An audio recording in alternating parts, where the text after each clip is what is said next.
So, would you go to a Pirate game after last night, or maybe take a tour of one of the back lots, say maybe at Warner Brothers, or maybe do that before you go watch another show, and hopefully it'll have a better ending. I'd go to a Pirates game on a hot day because the breeze from those bats Stop it. cool me right off. I'm not giving up on those Pirates just yet, but here's my... Not giving up. I'm just telling a fact. They struck out 17 times against the fifth pitcher in the Dodgers rotation.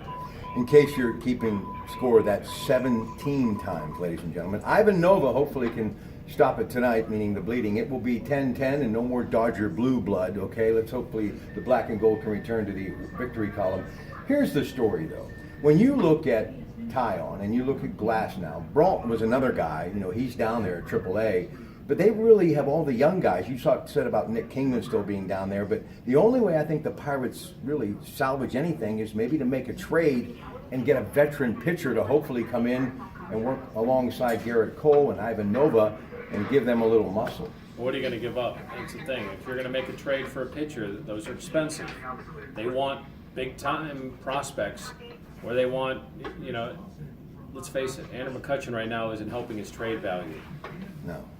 If he's the guy you're looking to actively shop, he needs to get it going here before the trade deadline so you can maximize your return. I mean, Garrett Cole's the guy you trade, but then you're getting rid of one of your best pitchers. So what about an Austin Meadows? Sense? What about an Austin Meadows? Yeah, but Austin Meadows is hitting .217 in AAA right now. But maybe it's someone that could, get the dividend on the other side, maybe a year or so down the road. But aren't we seeing that with Glass now right now? The guy who's trying to learn at the major league level? Chris Mack, step into the picture.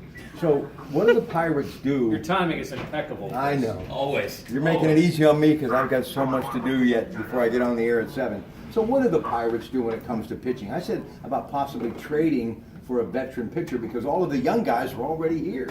Who are they going to trade, though? I mean, the number of assets on this team that are going to return anything significant, it's pretty limited, unless you're talking about big names like Andrew McCutchen, Gregory Polanco, Starling Marte, who no one's dealing for right now, Garrett Cole, which you're talking about adding starting pitching. I don't know. And I don't know if that's necessarily the fix right now with the rotation. I mean, you're going to have to try and figure out what you have in Trevor Williams. Let's hope it's not what we got last night in the first inning. And then if Trevor Williams can't fill that role until Jamison Tyon is ready to get back to baseball, maybe it's Stephen Brault or maybe Drew Hutchison. I know that doesn't excite people, but Stop it. maybe the options.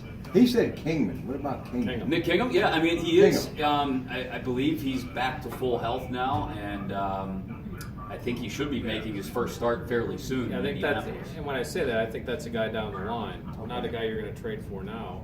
They have a couple of arms down. Tyler Epler's a guy who's rising in the organization, but none of these guys are going to draw the king's ransom that you're looking for, and that's why you pray that McCutchen gets hot.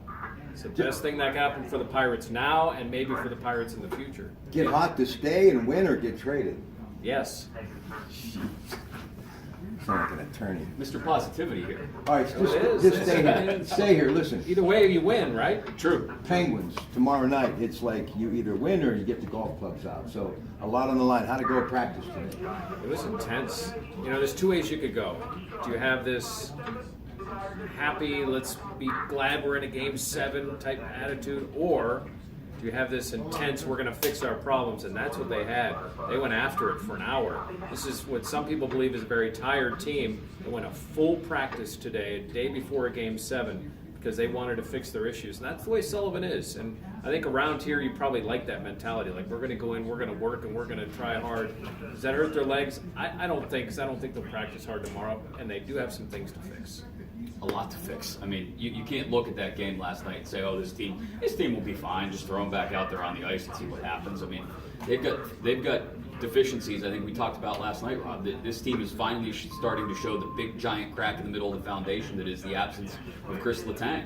And they've got to figure out ways to move the puck out of their own zone without him back there. And that's probably some of the stuff Mike Sullivan has drawn up on the whiteboards today. And I think, sadly, right now, Washington is a better team. Period.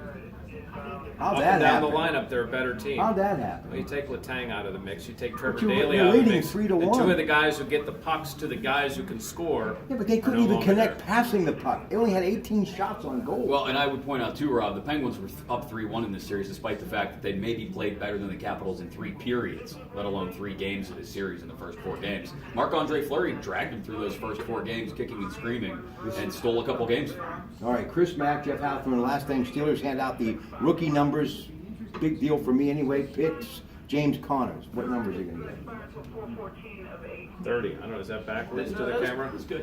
What is it? 30. Sesame Street. I can't tell. 30. Just so, say 30. So you can turn in your Chad Scott jersey or your Frank Pollard jersey if you're more old school, and you could get a James Conner jersey. And I'll tell you, by the end of the year, it'll sell better than any other Steeler jersey. By far, it will dwarf AB and Ben and those guys because of the story. All right. TJ Watt's 90, by the way. I like that.